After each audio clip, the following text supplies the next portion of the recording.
Yo, people, lateness is greatness. Welcome back into the building. You already know what time it is. I say lateness is greatness was because I never really go this long without uploading, but unfortunately, I've caught the disease, as they say. And if I'm a bit groggy throughout this, you're just going to have to allow me. Luckily, I'm even managing to get this done, but we're here anyway. And we've got a special guest on the show, Turkish. I'll start with you, bro. How are you doing? Of course, Big Six content to come later on as well. We got to mash it up here first. Bring back the Premier League, man. Bring back the Premier League, man. I want to see what Arsenal have got in store for us. Business end of the season. I see Tobs smiling there. So, yeah, it's going to be an interesting end to the season with, obviously, Tottenham, Arsenal, United. So, I'm feeling good. Obviously, if there's any position you want to be in going into the last 9 or so games, it's in our position. So, we'll take it. 100%. Corey, bro, we ain't seen you in time. No, the comments would be like, yo, where's Corey? Did you kick him off? I was like, why would I do that? I didn't get my moment, mate. I didn't get my moment after Sevilla. Like, I just want that little 5 minutes to talk about it, mate. And then there's a game that happened after that we don't talk about, and we just forget. And you know, it was one of them things. But yeah, Toby, you know exactly. But interesting. I'm all right. I'm absolutely fine, mate. I'm a bit rusty. I haven't uploaded a video in ages either, so yeah, I'm looking forward to the Prem, mate.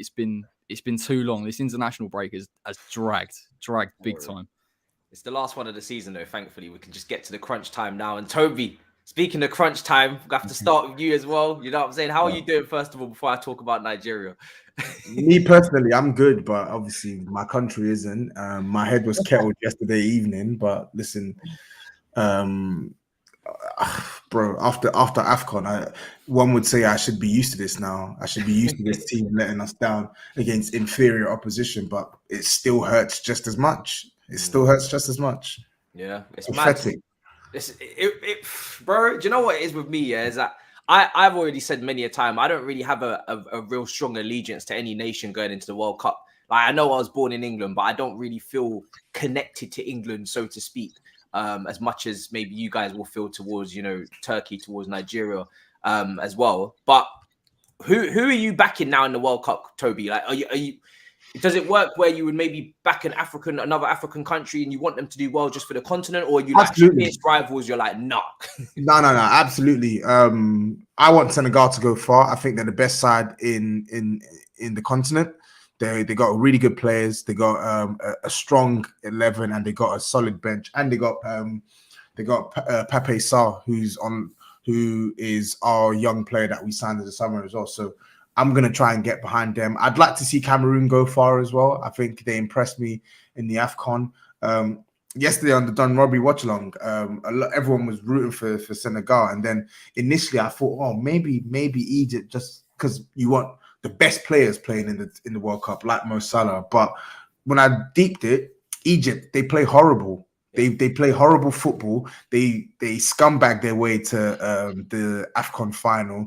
And when you looked at yesterday's game as well, Senegal peppered them for 90 minutes. So yeah, man, you want the best sides representing the continent, and it's just a shame that we've let an inferior side, again, I have to stress it, we've let an inferior side in Ghana beat us and deserve to go through as well. Well, I say beat us, knock us out. They deserve to go through. They came here, they scored the one goal and they defended well, and we just couldn't break them down. So yeah.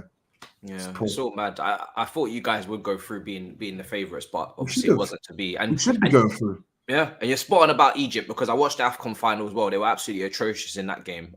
They made the game so boring. I'm glad Senegal knocked them out, but it's back-to-back defeats for Salah there as well. But Turkish, bro, what about you? Who's your allegiance to in the World Cup now? Because it's a long day. You know what? Obviously, Turkey.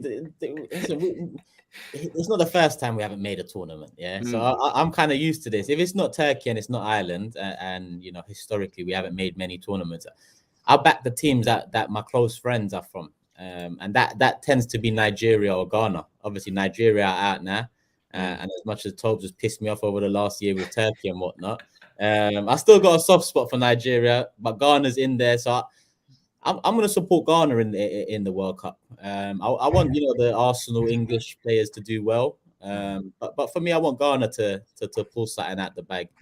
So yeah, that's me for this World Cup. They won't. I think if they will, it'll be a testament to their coach, who actually did a good job yesterday, Ado, and Chris Hughton, who's his advisor. But I just look at that Ghana team, and I just think, even the way they played yesterday, they didn't even. Oh God, it's just watching Ghana, looking at what they have at their disposal. I don't think it's inaccurate of me to say that this is the worst Ghana team I've seen in my lifetime, because we laugh, but I've grown up with Ghana actually being a formidable side. Like through my teenage years, into the latter years, like Ghana have always had a nice, like, good crop of players. And whilst they've got maybe one or two now, and Kudos looks good, Felix Jean looks good, the rest are either past their best or just not good enough. And I genuinely don't see them putting up much of a fight in the World Cup. I don't expect them to go. No, I agree with you. But by Paul starting at the bag, I probably, a quarterfinals or something like that. When it comes to teams like countries like Turkey, Ireland, Ghana, quarterfinals on the cusp of semis, that's an excellent tournament. That gives the fans and the people what they want to see. So yeah, just something like that, an underdog. And I want to see an underdog do something special. Yeah, it's always nice to see that 100%. But Corey, I got to go to you next as well. Do you know what I'm saying with England? Do you know what it is with England? I don't really care how they do until if it gets to the later stages and I see the country popping and everyone's happy around me, then I'm happy for them, because I want them to be happy. And obviously, if the whole city goes in eruption in London, it would be lovely to see. There's a lot of controversy though right now of England. Obviously, players getting booed. Maguire got booed. Yeah. That would be my first topic, obviously, before I get to the Premier League stuff that's later on in the week. We saw all the players coming out. Henderson's coming out. Kane's coming out. What's kind of like your stance on the whole booing of Harry Maguire situation? Because it is counterproductive to boo your own player. And I do understand a bit where Southgate's coming from. Even though I question why Harry Maguire's in the squad because of his club form, international football is different. It is slower tempo. It's a different system. It's all of these different things. And we all know, translating from club to club, players can perform better for their country, like Lingard, like Maguire, then they perform for their club. And even in club football, you can perform better for a Liverpool than, say, I don't know, someone else, because of the system and the advantages of having a different manager, etc. So weirdly enough, as much as I've, said Maguire's not very good on Big Six, and I've kind of, beat him up a little bit, I kind of do get where they're coming from in regards to it's a different situation with England. He has been playing well for them, and he is a mainstay in the team, and his form for England is not poor to be booing. But what do you make of it all?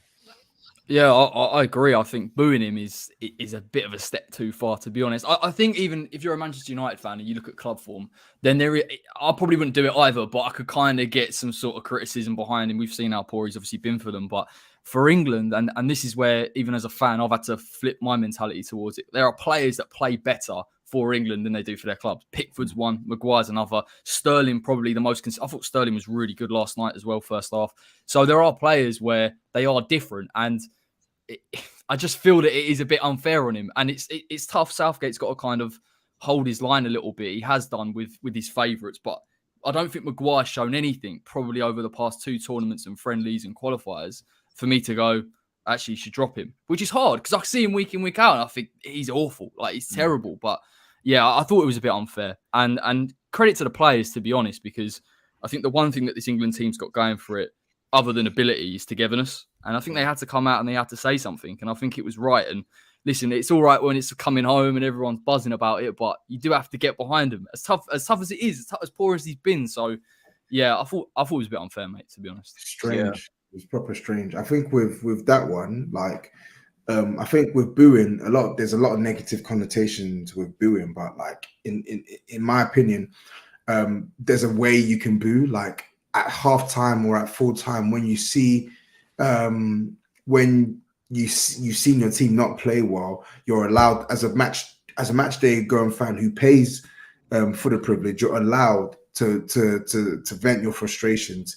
But what I didn't understand is why England fans are booing Maguire. Like, for the most part, when he's put on a shirt for England in their last 2 tournaments, he's been one of their best players. So whatever happens in his club is what happens in his club. For England, you're playing Ivory Coast, you're coasting, what is the need to boo this guy? Like, it just makes no sense to me. It makes no But sense. the thing is, they booed him when his name was read out on the team sheet, which is nuts. You know, I think there's, like you said, there's different contexts, isn't there? If there's a mistake or there's something historical, like where he's done that to the fans and he scored, I can't remember who it was against, but to do it before the game, I just don't get it. I just really doesn't. And I think Southgate said, look, it's one of them things where someone else does it, so everybody does it, and it's kind of the thing that's going on at the minute rather than in context. So it's disappointing. Like, it's disappointing. Don't get to the summer and get to Qatar and be all behind him and be buzzing Harry Maguire scoring from set pieces and then do this now. It's kind of a bit.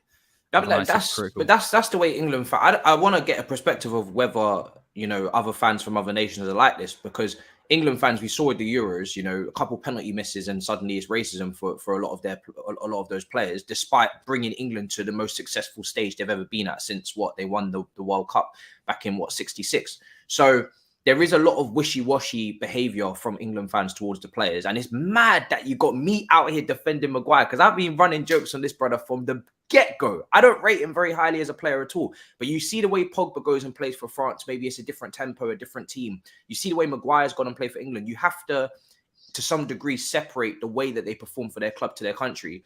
And I'm not always happy with Southgate's selections, but you have to also, maybe I'm going to play devil's advocate here, because I didn't like the fact that Mings was selected ahead of someone like Tomori. I don't really see him as someone that's such a staple in the team as much as maybe a Maguire. But you have to also factor in that if you change the team too much and you always go on form, then you can never really build any camaraderie, chemistry with people in that squad that you barely get to see as it is and train with and past tournaments and rewarding people. There's so many different factors that come into it. When you look at it, Turkish, does this ever happen for the nations you align with when it comes to Turkey, Ireland? Anybody getting booed like that for no reason, or what's going on? Turkey and Ireland have some of the most passionate fan bases in world football, and you liken it to English fans in terms of how connected they are to football, national sport, how important the game is, and a sense of pride seeing your people do well or your people compete and whatnot. So there is that. There is that there. With the England one, it's like, I understand the frustrations with Maguire. Don't get me wrong. And I think Corey said it. There's a way to go about it. I just think it was a bit over the top the other day in the England game. But at the same time, English fans over the years have kind of... It's similar to how I feel as an Arsenal fan, seeing mistake after mistake after mistake over the years, causing a decline, and none of it gets addressed or none of it is learnt from. And I'm not saying it's Southgate's fault, but over the years, I look at England's last golden era, yeah? A big downfall of that was trying to fit in Lampard and Gerrard every single time. And, English fans looking back at that, it was a frustrating period because Paul Scholes was probably the guy that was more of a European standard type of centre mid in terms of the way he plays football, and maybe to bridge the gap between England and some of the best European or world footballing sides. Now it's similar with Maguire. Maguire is not that... He isn't that ball-playing centre-back that a lot of people thought he would be a few years ago. He isn't aiding the attack like a modern-day centre-back would. England done well in the last tournament, but at the same time, England didn't perform to the standards we would have thought they would, having such a young, exciting team from midfield to attack. I think a lot of that comes down to defence and playing out the back. So I get England fans' frustrations with it all. And as a fan of Turkey, watching Soyuncu the other day making a mockery of himself out against Portugal, I understand the frustrations. But yeah, booing the way it was done was probably the wrong way to... It feels like he's a scapegoat for all of the frustrations now, whereas in reality, England are actually in a good place. It doesn't need to turn as toxic as it did the other day in order for a message to come across. So it's a balance. It's a fine line. I'm not a fan of all the statements today, coming out and, he's one of our own. And I'm not a fan of that because I grew up, in a different time of football where... You need to be harder, right? Huh? They need to be harder. Just move on. The more you do this, the more people will do what caused you to do that. It's like reacting to trolls, isn't it? Yeah, the more you apologize, the more people are going to do things to make you apologize or try and get that out of you. So I just think a line has to be drawn on all of it. It's not fair on Maguire, but at the same time, the game is the game. That's how I see it. Fair. A lot of statements dropping, fam. Like I've never seen such a. Well, I have, to be fair, unfortunately, because it happens so often. But people are just dropping letters. Taking tips from Marcus Rashford, isn't it? 100%. 100%. Marcus Rashford, the ghostwriter, man. Yeah, he's the ghostwriter. Man's just grading everybody's papers before they put them up online. Yeah, okay, check. Well, yeah, A plus, go for it. But yeah, man, international football is a weird one, man. Sometimes I'm loving it. Sometimes I'm not too bothered about it. I'm just really excited for the major tournaments, and then when we get there, we're there. But I have to get into the Premier League, man, because we're back. Do you know what I'm saying? This weekend, finally we're back. Are you excited? No, you're not excited. No, I said finally, man. Oh, finally. Corey said, oh, this international break has dragged, man. It's felt like 3 weeks instead of just the 2, man. It's just been long. It's been long. I think the only games I've tuned in 90 minutes for were Nigeria's games, and even the first one I was in and out because I was traveling, and thank God I didn't because it was awful. But the rest of the matches is strictly a highlights thing, because I just don't see the point. I don't want to watch any of these friendlies, and I didn't really care about any of the playoffs as well enough to watch a full 90 minutes. Highlights thing, like. 100%. Friendlies for me get disregarded immediately. I don't even watch the highlights if I'm honest.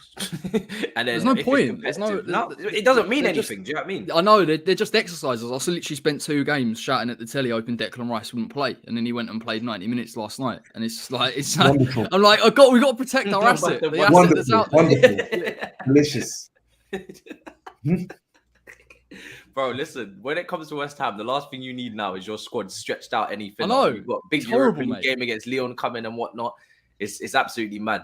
But I have to start with West Ham because we never got to hear your take. Was you at the game for Sevilla? Didn't get my flower. Mate, it was nuts. Like, it was absolutely... I've never seen anything... I've never been in anything like that before. Like, I knew that the discourse around it online was, listen... Wait, what? I said, of course you're not. West Ham went. No, relax. No, it's not about European football. It was about the atmosphere. I knew you were going to do that.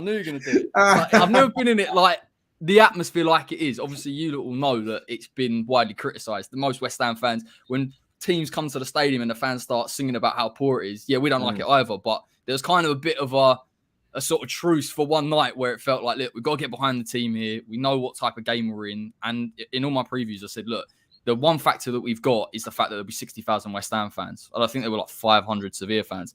And it was crazy. And look, I said, we played brave. We played different. I think we discussed it on Tobs Channel, but how aggressive we were out of possession. We forced them into problems. That's not really how West Ham played. Like, let's be honest. In the first game, it was about getting the balance between counter-attacking and kind of dealing with them and forcing them into errors. This was full on, let's press. And it went on for 70 minutes. And I think the crowd played a massive part in that. And it was just a perfect game plan. It was a perfect game. Like, all of the players, genuinely, a lot of fans came out of there going, I can't criticise one of them. Areola pulled off a worldie.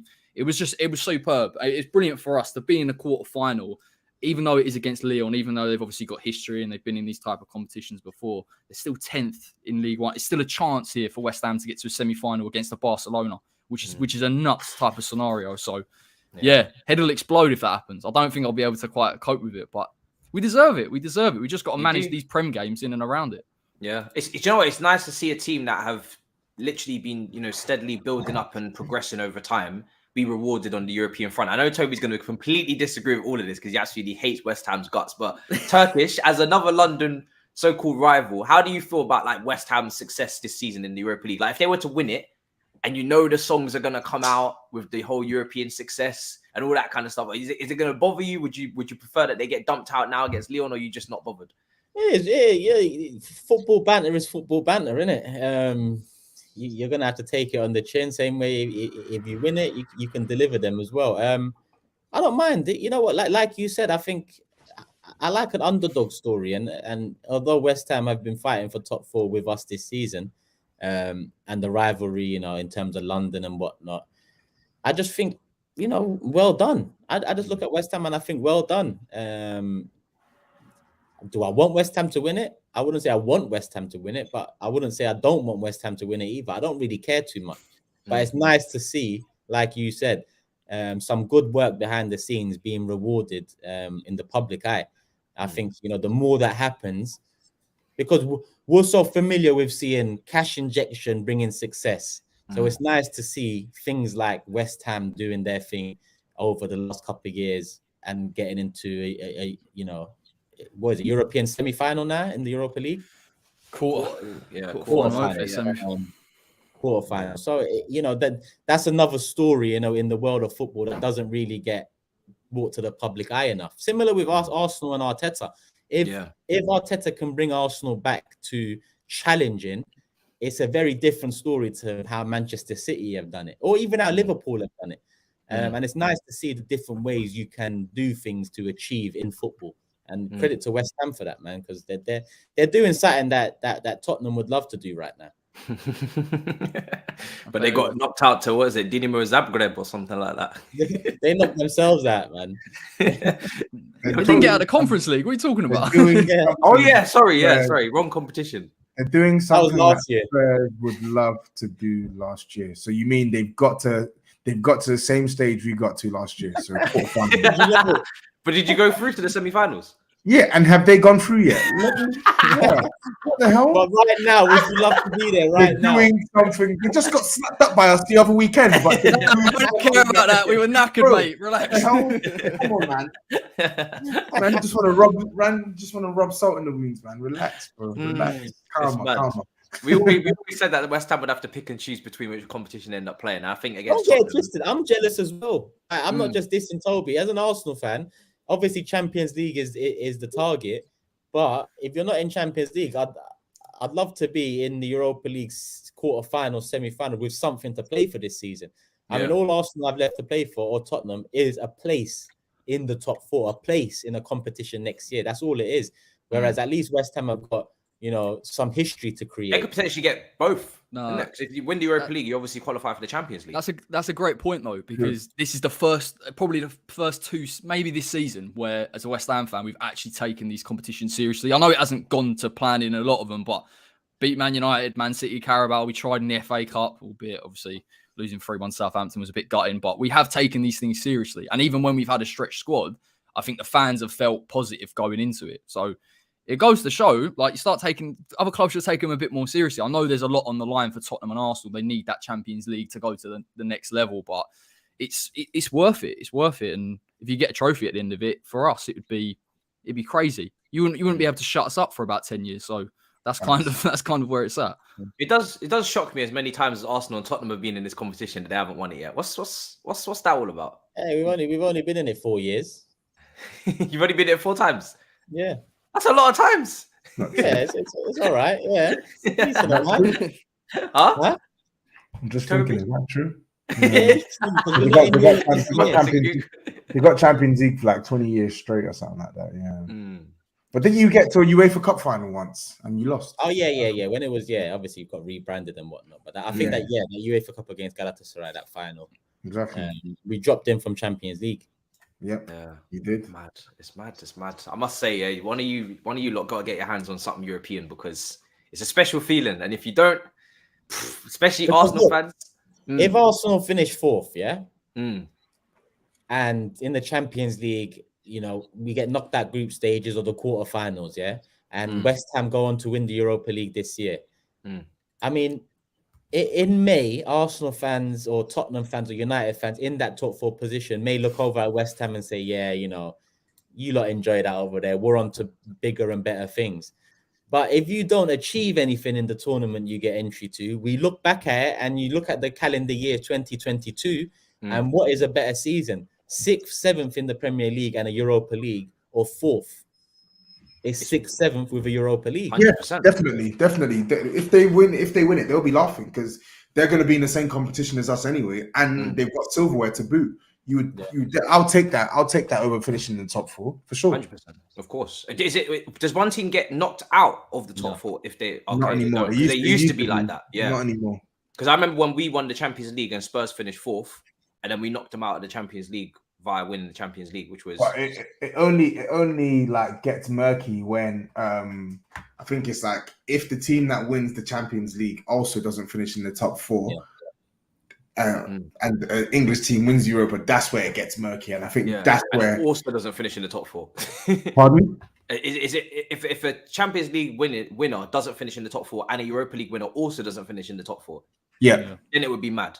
Then it will get techie. Yeah. Yeah. Then probably 4th place would get stripped of that. Yeah, you'd have to, because you can have There's 6 teams. there's no worry about that. Chelsea, City, Liverpool, only teams left. They're the top 3 teams. So. Yeah, no, 100%. But we was slowly going over to Arsenal there, Mikel Arteta, and I mean, everyone here never expected Arsenal to be in this position. But I was saying on AFTV as well when we was doing our roundtable about, you will be disappointed to a degree if you don't make it, but it's not a disaster. How do you like compartmentalize that, Turkish, in terms of like emotions going for the rest of the season? Just how like stressed are you about 4th or 5th? Like how much, especially when it's Tottenham, really, that is potentially going to be the team, it seems, that will be with you neck and neck, because Man United, their fixtures aren't easy and they look like they're just, I'm still putting Manchester United under pressure, but to say that they gotta be there, but it just seems every single week that goes by, they just look less and less likely to get it. So is it more now about the progression of the club and Arteta and getting that 4th place for these young players, or is it now just as big a beef because it's Tottenham? And if you were to lose out that 4th to Man United, it's maybe not as deep as losing it to Tottenham. It's a different level of pain and hurt. I think, 100%. If you lose it to Tottenham, it's different to losing it to United. But I don't focus on Tottenham too much. Finishing above Tottenham used to be the norm. Obviously, that changed over the years, but it's not something that I go into the season hoping and wishing for. I hope and wish for Arsenal to finish as high up as they possibly can in the table, and in turn, you know, that hope that Arsenal finish above Tottenham comes true as well. I just look at it like years of wasted time, Matisse. Years of wasted time, and now is the time to take that step. And it's a big step to take going back into Champions League, not because of competing in it, but because of the money it brings and the stage we're at. It seems perfect now. The stage Arsenal are at, with the young side, with the recruitment last year, with the cleared wage bill, it's the perfect season to get top 4 and get that money, because we need to build on what we've created so far. And that's a good foundation, a good base. Now, if we was to get Europa League, it makes it more difficult to build adequately on top of that. You can build on top of that, definitely. I'm not saying Europa League is a completely dead competition that, you know, doesn't attract some names. It will attract some names, but the Champions League is different gravy. And I think this club, where we're at right now, we need that. So it will be a massive disappointment if we don't make it. But outside looking in, everyone tells me, you know, it wouldn't be the end of the world, like you just said. And you're right, I guess. If I take myself back to the beginning of the season, I didn't think we'd finish top 6. It wouldn't be the end of the world missing out on top 4. But if you look at it now, being, you know, prime candidates, favorites, being in the ascendancy in that position, looking at how Tottenham and Man United have done, I just feel this is the season to take advantage now. You know, this could be the season we take advantage and never look back. Or it could be the season where we fail to take advantage and we're always looking back. Yeah. And just to go on from that, when you look at Arsenal and you say to yourself, Champions League football, I always say that's the expectation. And I'm probably maybe going back too far to say that. Right now, a lot of the younger fans will be very excited about it. But obviously, for the Arsenal I grew up watching, which was Wenger's Arsenal, top 4 was literally just the norm. Like you say, finishing above Tottenham is the norm. Top 4 is just the norm. So even when you get top 4, of course, all credit's got to go to Arteta, 100%. And I've got to give him a lot of praise for what he's done, considering where I expect him to finish. But I'm still like, this is Arsenal. Like, okay, now what's next? Do you know what I mean? You shouldn't almost get overly excited because it's still not a trophy. We always say as well with Arsenal is that they've won the FA Cup the most times, and sometimes they finish outside the top 4. Now that you guys have almost had to get knocked out of every cup competition and just fully focus on that league and one game a week, was that worth it for you if you get top 4 as opposed to getting another trophy under the belt? The transfer window determines whether it was all worth it. Whether making Champions League was worth it, how you make it, was it worth it? It's not just entry into a competition. I was tired of being in the Champions League and not competing. I was tired of it, you know, to the point where I was saying maybe we need to drop out of Champions League for this club to wake up. And we dropped out of Champions League. They still didn't wake up, but it seems like finally they're waking up now. Majority down to financial reasons why. But top 4 doesn't mean anything. It's what you do in the summer that really means something. So you're right. If we get top 4, hold our horses, smile, be happy, because we're back in a competition we haven't been in a long time. But let's not relieve the pressure on the ownership and the club, because look at Emery. Emery finished 1 point off top 4. That feels like so long ago now. And off the back of that, look what's happened: 2 8th place finishes and so on. That's why I think this season finishing in that top 4 position is so important, because you don't know what next season's going to hold. It's very difficult to determine what next season's going to hold, apart from Man City will win or challenge for the title. Aside from that, anything goes in the Premier League. Yeah, 100%. And I look at Arsenal's squad and I say, nice starting 11, good young players, very good young players, great young players, great potential. But that depth is going to need to be sorted out. And that competition for places is going to have to be sorted out as well. Because when you get, and I think West Ham are experiencing this season, when you lack that depth with the Premier League and the Europa League, or the Premier League and the Champions League, Thursday to Sunday, Wednesday to Saturday, whatever it is, and you've got less time to recuperate, you've got less time to recover, less time to work tactically with your team. All of these things that Arteta's never had to deal with before. When he has to, he was in the Europa League in his first season, wasn't he? Yeah. But then knocked out. But now, last with Villarreal semi-final. Yeah. Now Champions League level is a higher level of caliber of team.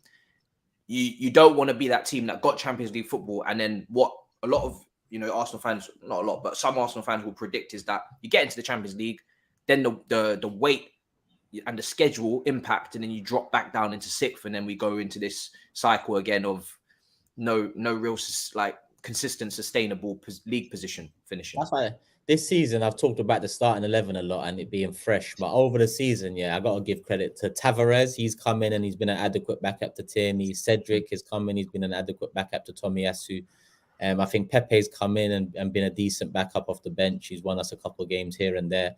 The depth is starting to form itself. If we bring Saliba back in the summer, then we've got 3 centre-backs there, Saliba, Gabriel and Ben White, that we can use to rotate. So slowly but surely, the depth is kind of, coming into fruition. Striker and that Xhaka central midfield position is the 2 areas where we need 2 bodies in both positions. If we can get 2 bodies in both those positions, then I think that even depth won't be too much. It will still be a worry if injury, look at Liverpool over the years, look at Leicester, the amount of injuries they've had, it's put them into turmoil at times. You can't account for that. But what I can say is Arteta's creating something that players that I thought wouldn't make it at this club are looking like they can do a job at this club at the very least. Even Xhaka, he's been moved further upfield. I'm not saying I want Xhaka to stay on, but what I'm saying, he's less susceptible to the mistakes that I was tired of.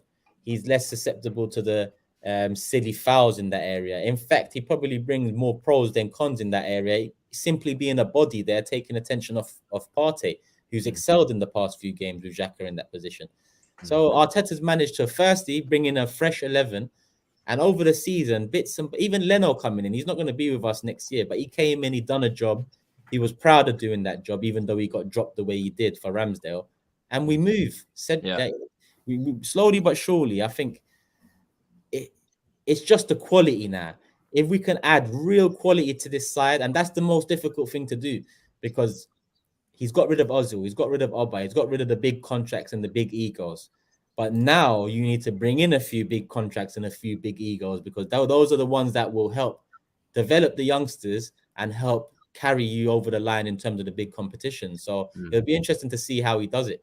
And the question is, can he handle those egos and those? That's another thing where he's obviously tried to maybe get rid of a lot of them recently. But I've always said, and I think it applies to Aubameyang in particular, just because he's doing well at Barcelona now doesn't mean it was a mistake. He needed that fresh environment, that fresh challenge, and he's prospering and Arsenal are still prospering. I mean, Corey, with Arteta, how much has he gone? If he makes top 4, I'm going to ask the same question to Toby as well, especially me and Toby, because we've been very against Arteta on the Big 6 and very much saying that he's not good enough for Arsenal. If he does finish in the top 4, how much has he gone up in your estimation as where maybe you ranked him as a manager from the start of the season to now, if he does make top 4? Quite a lot, mate. Quite a lot. Like, there's been a lot of times I've watched Arsenal where I'm not actually really sure what's going on. Like, everything seems disjointed. I think again, even this season, you have to credit him with, or at least the team as well, with resilience in certain games. Arsenal haven't been brilliant in every single game that they've played, but the thing they are showing is the ability to win. And I know some people, and listen, for me, sometimes it feels a bit over the top, celebrating the way they do after every game, but you can tell that you can tell it's the right way of going around it, because he's been able to field a consistent team. They're starting to build that. They're just trying to understand what he's asking them to do, and they're getting results for it. So I think he does deserve. I think he will have to deserve credit 100%. And listen, they have improved. There's no doubt they're improving even in their style of play. So I think the key difference for Arsenal fans isn't, of course, it is top four, and of course it's going and pushing on. But I think they can start to see something. And I think it was very, very tough for a while when they're being told, here's a process. We've bought, Ben White for 50 mil. Partey's not playing well. Okay, fine. We spent this money, but where are we actually at? Now I think they're looking at it, and you're in a position where you're going, well, actually, do you know what? We only need one player. We need maybe two strikers, a real quality 8. And actually, you're going, well, Arsenal's first 11 at least is very good. So, and he has to kind of deserve some credit for that, because he's had to preside over it. He's had to gut the squad. He's had to build it back up again. So there are positives, but I've got to be honest. For a long, long time with Arteta, I was the same as you and Toby. I didn't get it. I genuinely didn't understand it. I thought he was one of the worst managers in the league, and we sat here and we discussed it. But yeah. Changed my opinion. It's funny, isn't it? Because there was the whole Oli, Arteta, Lampard debate. It's like, who's the better manager? Right now, I think it's pretty obvious that Arteta's probably winning that debate, or has won that debate. But Toby, for you, if he finishes top 4, where are you throwing him in? Like, is it a full 180, or is it just a 90-degree turn for you? How do you look at it? Because he would have then finally achieved something that would have been worthy of being Arsenal manager, I guess, where you're back now. Maybe your standards. We talk about a manager maybe performing below the club standards, which is what I would say, finishing back to back 8th. You bring them up to 4th now, and I can say for the process, you're on track, I guess. After massively underperforming, now you've overperformed a little bit, or even a lot compared to what I thought they would do, and now we can balance it out and say, what can you do next season? I think it's balanced out, really. He was really, really poor in his first in his first full season as an Arsenal manager. Yeah, I know he won the FA Cup, so it got him some grace period, and he actually looked decent that year. I couldn't really put much at his door that second half of the season, because it wasn't really his squad. But when you saw the decisions that he was able to make with the team for the following season, the players who he brought in, the players who he said that the club should sell, this, that, and the third, his tactics, it was really, really bad, like Corey said. But now this season, I have to give him his dues. I still think I'll need to, even if he finishes 4th this season, I'll acknowledge the good work he's done and I'll give him his credit, but I still can't hang my hat on Arteta and say, oh yeah, like all of a sudden, wow, now all of a sudden he's a good manager. I need to see more. Do you get what I'm saying? I need to see this sustained.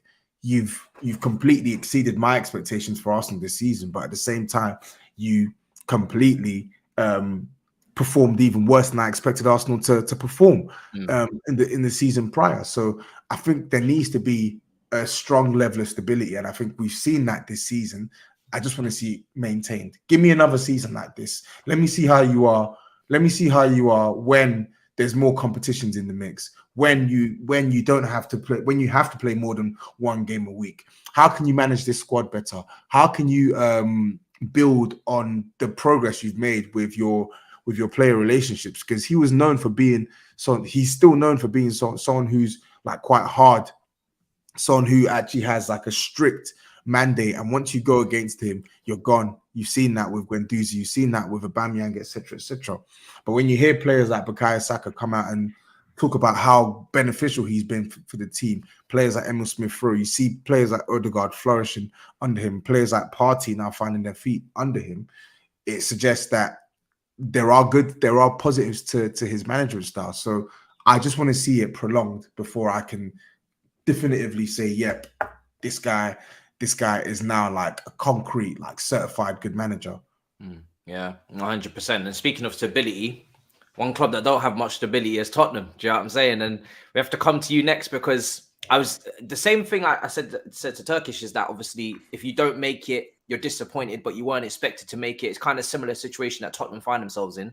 But again, if you don't make it with the manager you've got, and you know how short-tempered he is, and you know how impatient he is, and you know how volatile he can be in terms of his reaction from one game to the next, whether it's tactically what he did in the media on purpose to kind of throw his future in doubt, you know that he's a ticking time bomb. And if you don't make Champions League, we got to question whether Levy will actually give him the funds and the players that he needs, that he didn't really get in January, to really fully go and, you know, take this squad to the next level. Maybe Champions League money will definitely give him a higher percentage of chance of getting that funding.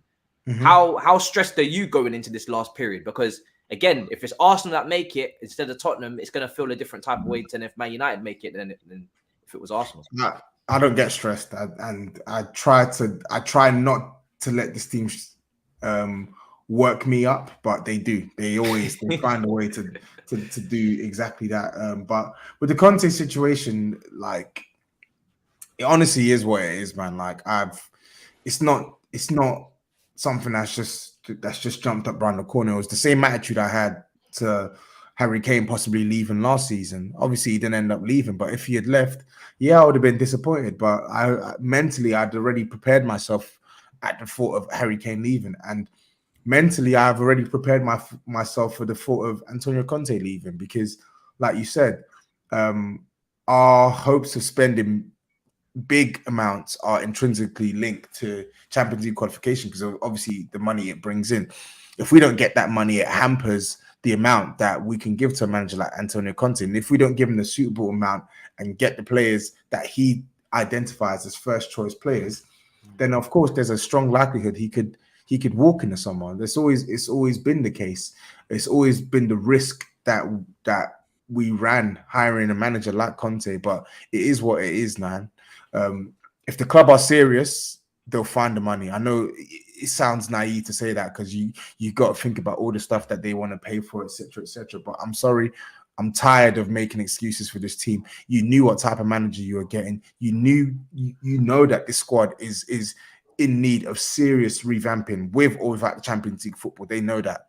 They know so many issues need to be fixed. There needs to be some way of providing this guy with the funds. If you don't provide him with the funds, then there's every chance he could leave in the summer. PSG might become available, etc., etc. So it is what it is with me now, man. Like, it's not gonna, it will hurt, but whatever, man. I lost Pochettino three years ago, so nothing hurts more than that. So can't hurt me no more. How long you been with your shirt sponsors? Which ones? AIA. Yeah.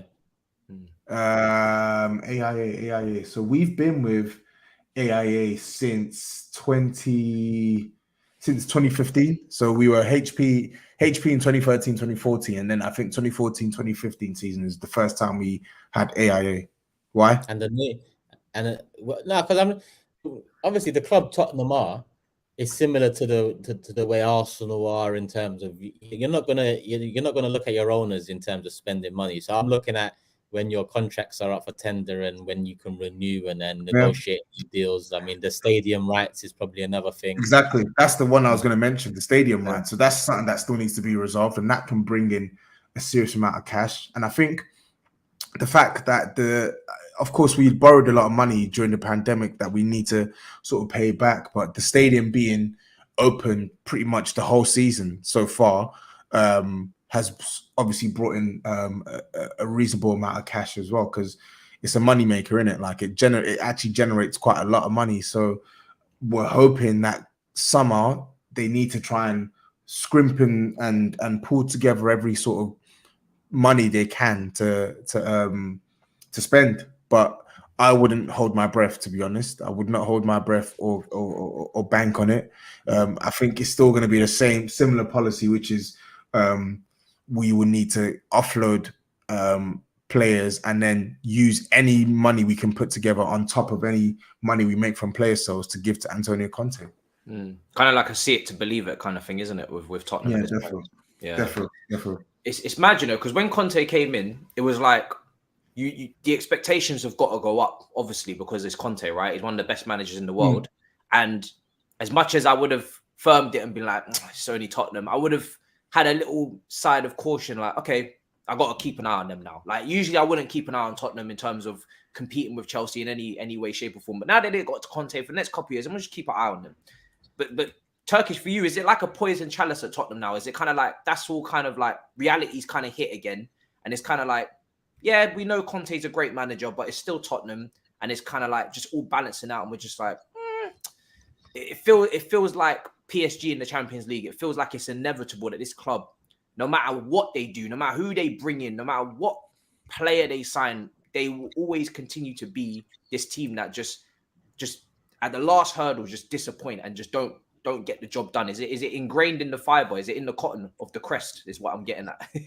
Yeah, especially when you're at this table of conversation, you know, when you're in the big, like, it's when you're in the big six, yeah, which is the name given to the, you know, the six most commercial sides. This is the remit in terms of levels, standards, expectations. But when you look at Tottenham, like, you know why Arsenal are in the big six, history.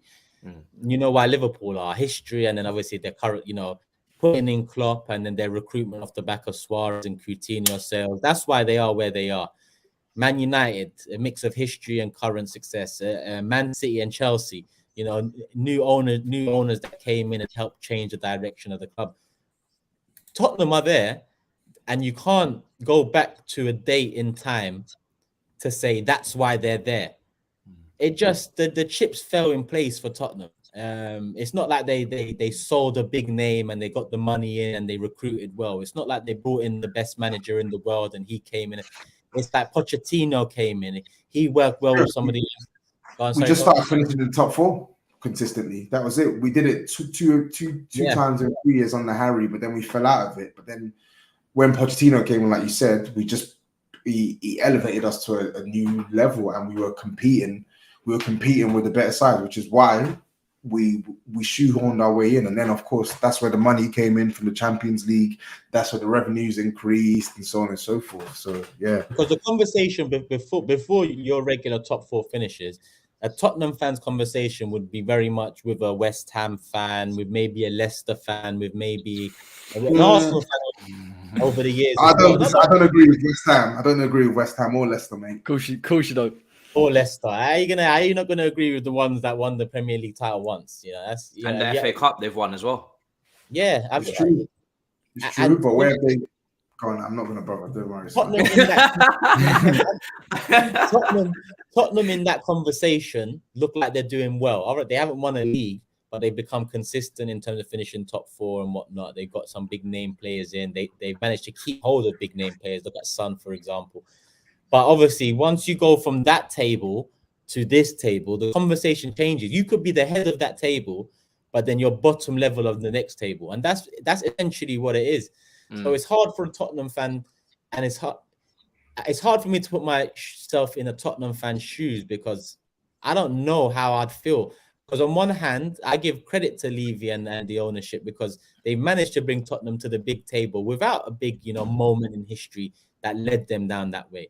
But at the same time, I understand Tobs' frustrations. And if you are at the big table now and you want to eat at this big table and eat a proper portion, then you're going to need an owner that's better than the ones that got you there. So it's a balance between appreciating what they've done, which is kind of gone now. The appreciation's kind of gone. And knowing that you need to move on gracefully, I'd say. Yeah. It's not like an Arsenal and Kroenke thing for me, where I absolutely hate the guy. I don't want him any part of this club. And, you know, moving on gracefully is at the bottom of my list. We just need to move on. Whereas with Tottenham, I guess Levy's done some good things. The ownership have done some good things. So it's hard to really... And imagine them. They're probably thinking to themselves, hold on, we've brought you to the big table. You was never at the big table, but now you're moaning at us because you want to compete on this big table. Yeah. So I guess, you know, there's a saying that, I forgot what the saying is, but yeah. Don't bite the hand that feeds you. It's kind of like that, yeah. It's an interesting one, isn't it? It's weird for Tottenham, because you're right. I mean, but Toby was very, very quick to remind us that they were called one of the so-called big clubs with Everton on the Sky. Oh, ad, yeah, so. 991. I don't know what happened there, but listen, we're gonna wrap this one up because I don't want to go too long, mainly because I'm in a lot of pain with my gum, and also because I said I know Corey's got to go at half. So Corey, bro, let them know where to find you. Pleasure having you back on, and the comments will be going nuts. Yeah, I didn't even check them, mate. Yeah, you can find me on Corey Kemp _ on Twitter. I'm doing my own YouTube channel now, so I'm not the West Ham way anymore, but I've got my own thing. Oh, going. really? So, When you launching? well, it's just a piddly little account. I just started putting videos on. I've got things like branding and that I've got to sort out. Let me know so I can put it in the title. Yeah, no, I will do. So I'm going to try and go from there and pick it up. But yeah, I need to get back in the swing of things, mate. This international break, the momentum's just dipped. So a couple of European nights, and I'm sure I'll be back on it. There you go. Well, guys, listen, the new channel will be pinned in the title. Make sure you go and subscribe. Push him quickly. Do you know what I'm saying? You already know Corey on this show on a regular basis now, so make sure you go and subscribe. I shouldn't even have to push it. You guys should just know. Go and get it done, man. That's sick. It's good to see Corey on his own channel there. Toby, let them know where to find you, bro. I know you don't like the gremlins and the virgins going over there and messing up the thing. I don't know who was getting fancy on your call-in show there. I'm hoping that's not a fellow gremlin. Bro, the less said about that, the better. Fuck me. But there will be no call-in shows on the Tapping Tobs channel. I'll never do a call-in show again in my life. That guy's ruined it for everyone else, so it's fine. Yeah, Tapping Tobs on all socials, on Twitter and Instagram, on YouTube as well. So yeah, just follow me. I'm like 500 away from 8K. So yeah, just help me get closer and closer. Simple. There you go. And Turkish, bro, special guest. Pleasure having you on, man. Absolute pleasure. Let them know where to find you, man. I'm sure they already know. Yeah, Turkish LDN. But listen, people, focus on Corey and Tobs and Matisse here, man. Corey's got a new channel there. Tobs is near 8K. Matisse, you're on the verge of what, 30K next, isn't it? Well, that's the next milestone, I guess. Yeah, we're just pushing K by K, but yeah, man, I'm trying. 30K, man. Yeah, you aim high, man. That's what it is. So maybe too many people watch and they don't, hit the like button, they don't subscribe. This is your chance now. Subscribe, people. Put the notifications on. Matisse, Tobs, Corey. Show some love to the people, and obviously Big Six, man. You guys know what that is already. Yeah, that's what I was about to say. Listen, you already know what it is, people. Make sure you're checking out for Big Six. Loads of content coming to you. I know there's been a lot of debate on the channel with the new videos that have been dropping and all the listen, if you think it's mad now, watch when the new ones come out. These guys in the comment section losing their heads, going absolutely. Watch when you get to the midfielders and the strikers, then you are really going to lose your shit. So I'm just laughing at the moment because you man don't know what's coming. Make sure you subscribe to the Big Six channel. That will be linked in the description as well. Make sure you subscribe to Turkish's channel where the Big Six shows are hosted as well on a weekly basis. We're on tonight at 9 p.m. 9 p.m. nice and early, so you got plenty of time, but make sure you catch it live, man, because I see too many people saying, I wish I was there live. 9 p.m. live tonight. And I'm not going to spoil it, of course, but you're in for a treat, man. A lot of what you've been looking for is coming your way soon. So yeah, man, make sure you subscribe to all the channels, people, linked in the title. And it's good to be back. Like I said, I got COVID at the moment, so apologies for the lack of uploads on my channel, but I am back. Probably one a day, and then on Twitch, maybe one a day as well. So as most as I can handle right now. But yeah, listen, there's content coming. And like I said, the roundabout is coming, people. I know I've been promising it for a while, but man can't go outside right now, obviously. So in a bit, not trying to get wrapped up by the gov. In a bit, people. Peace. Love.